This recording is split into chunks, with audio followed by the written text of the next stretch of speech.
All right, so what you saw me just build here real quick was I'm just going to call it a hog head cleanup box. I'm sure somebody else has done this before, and it just occurred to me just this morning to a good way to be able to clean all this up without having to extract all the other stuff or try to seal it off some way with all the old oil and grease in there. It's just to build a box and isolate the top from the mechanical part of it. So that way we can clean it and make it look at least presentable, and then we can put it back in the car. So all I did was I had to buy a new gasket anyways for when we install this thing.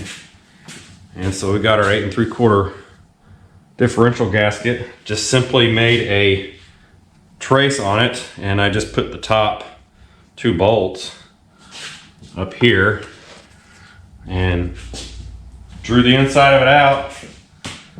Cut it out with the jigsaw, you know, use a drill, jigsaw, then cut the rest of it and make sure you get enough length or height of it for the gear to be sticking down in there, and so it don't rock around in there. That's all the way in there flush. So now, one thing I could do also, if it proves to be dirtier than I think it will, you can also take maybe a piece of rubber foam seal and glue it to the box underneath this. That way nothing gets in there. But most of it's going to be hand scraping it, and then we'll go over it with a wire wheel and then put a coat of cast iron gray on it. That's pretty much it.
Alright, so I've taken about half an hour, went from the heavy wire wheel to the detail wire wheel, and then I took some Scotch-Brite, like the 3M pads, Brillo pads, whatever you want to call them.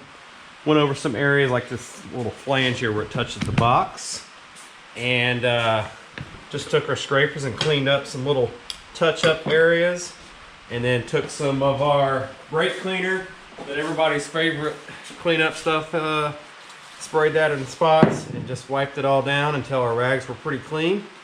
And then we took a vacuum, any debris, dust like that, and we're in good shape. So we can, I guess you can call it like a Krylon rebuild. We're getting ready to paint it next.